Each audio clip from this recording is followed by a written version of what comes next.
बोलिए गौरा मैया की जय हो। बोलिए गजानंद महाराज की जय हो।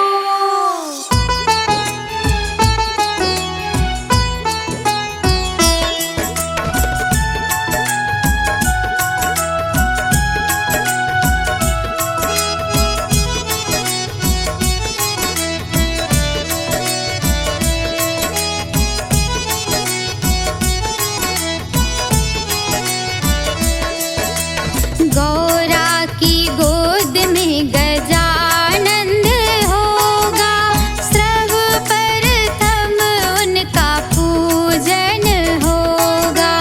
गौरा की गोद में गजानंद होगा, सर्वप्रथम उनका पूजन होगा। गोद में गजानंद होगा, प्रथम उनका पूजन होगा। गौरा की गोद में गजानंद होगा, सर्वप्रथम उनका पूजन होगा। गौरा की गोद में गजानंद होगा, सर्वप्रथम उनका पूजन होगा। हो सर्वप्रथम उनका पूजन होगा।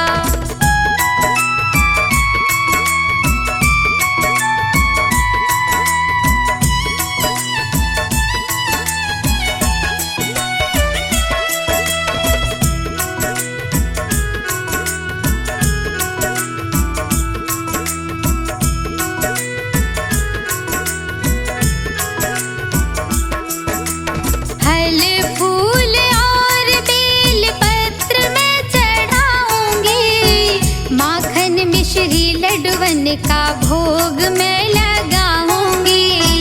माखन मिश्री लड्डुअन का भोग मैं लगाऊंगी।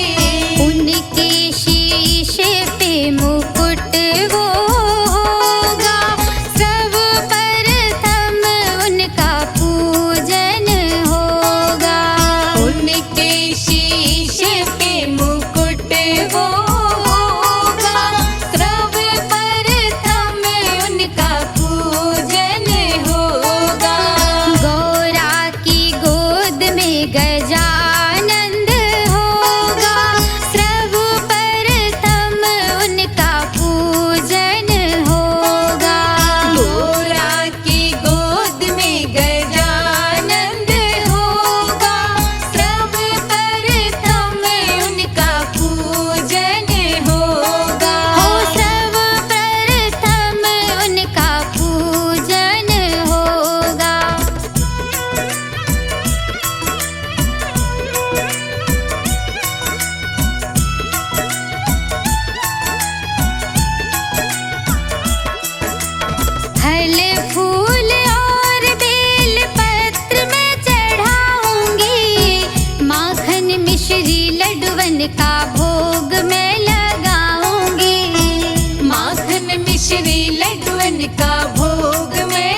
का भोग मैं लगाऊंगी।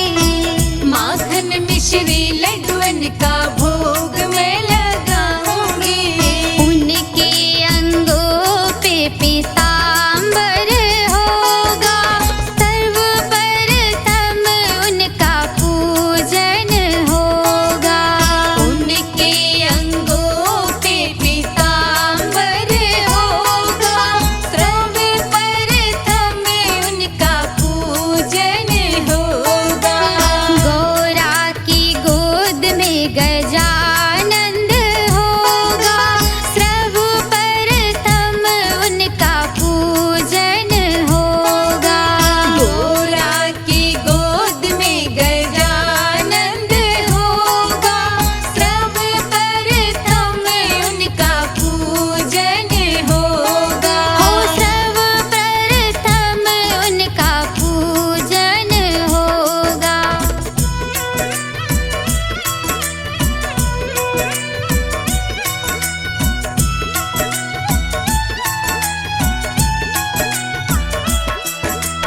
फल फूल और बेल पत्र मैं चढ़ाऊंगी, माखन मिश्री लड्डुअन का भोग मैं लगाऊंगी।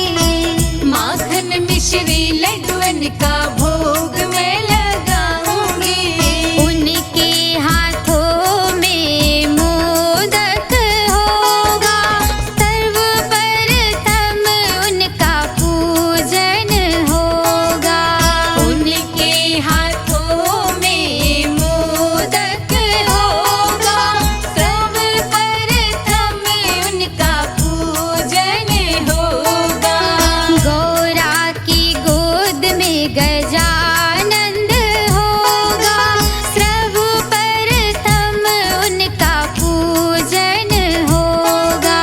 गौरा की गोद में गजानंद होगा, सर्वप्रथम उनका पूजन होगा। हो सर्वप्रथम उनका पूजन होगा।